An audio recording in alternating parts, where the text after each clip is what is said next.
Assalamualaikum warahmatullahi wabarakatuh. Perkenalkan, nama saya Andi Rifka Afifa dari kelas 12 Nia Aljasari, ingin mempresentasikan mengenai selera estetis dari pasar global.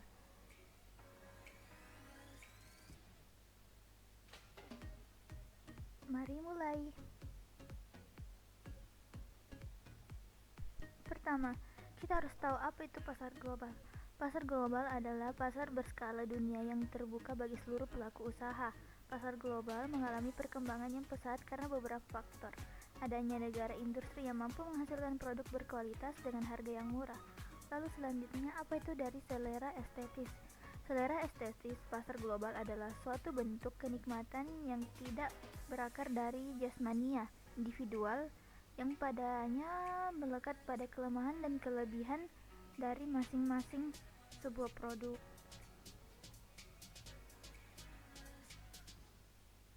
Pembahasan pertama, perencanaan usaha kerajinan untuk pasar global. Di sini terbagi menjadi 3 tahap.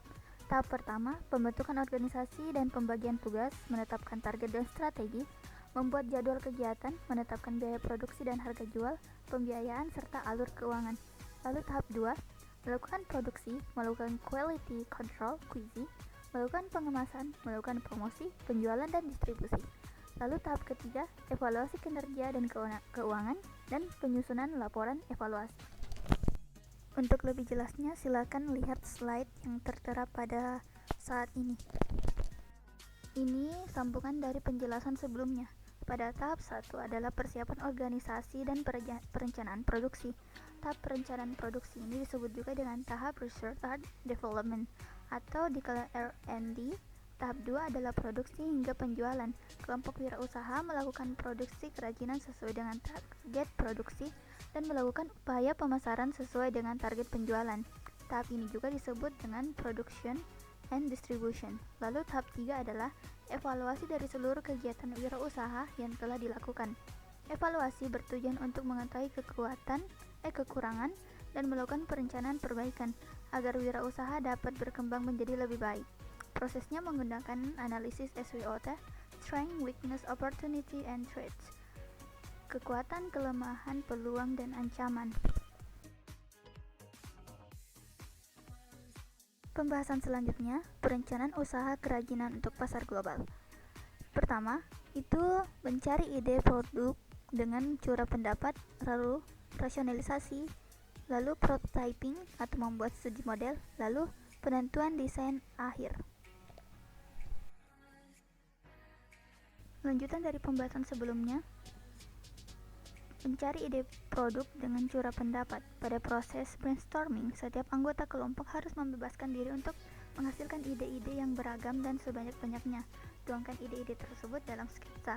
Lalu rasionalisasi. Rasionalisasi adalah proses mengevaluasi ide-ide yang muncul dengan beberapa pertimbangan. Lalu prototyping atau membuat studi model. Sketsa ide yang dibuat pada tahap sebelumnya adalah format 2 dimensi, artinya hanya digambarkan pada bidang datar. Lalu penentuan desain akhir. Hasil dari diskusi dapat dipilih 3-5 alternatif desain akhir.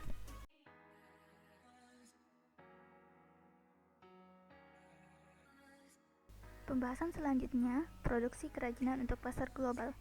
Tahapan produksi terbagi atas pengolahan bahan atau penambahan, pembentukan, perakitan, dan finishing. Tahap penambahan adalah mempersiapkan bahan baku agar siap produksi.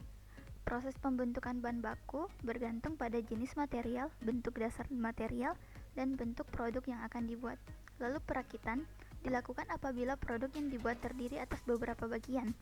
Perakitan memanfaatkan bahan pendukung seperti lem, paku, benang, tali, atau teknik sambungan tertentu. Lalu yang terakhir, finishing, dapat berupa penghalusan atau pelapisan permukaan.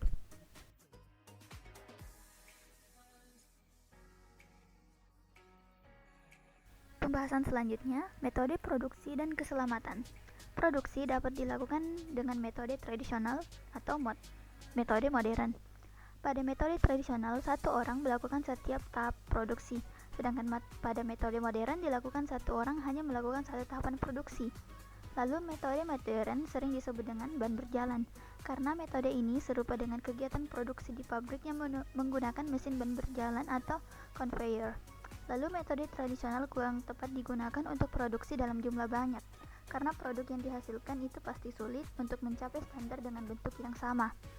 Lalu, upaya yang dilakukan untuk menjaga kesehatan dan keselamatan kerja dibuat berdasarkan bahan, alat, dan proses produksi yang digunakan. Lalu ada kemasan yang tak kalah penting dari sebelumnya. Kemasan berfungsi untuk melindungi produk dari benturan dan cuaca serta memberikan kemudahan membawa. Kemasan juga berfungsi untuk menambah daya tarik dan sebagai identitas atau brand dari produk tersebut. Fungsi kemasan didukung oleh pemilihan material, bentuk, warna, dan teks dan grafis yang tepat. Kemasan produk kerajinan berfungsi melindungi produk dari debu dan kotoran serta memberikan kemudahan distribusi. Kemasan yang melekat pada produk tersebut sebagai kemasan primer. Kemasan sekunder berisi beberapa kemasan primer yang berisi produk.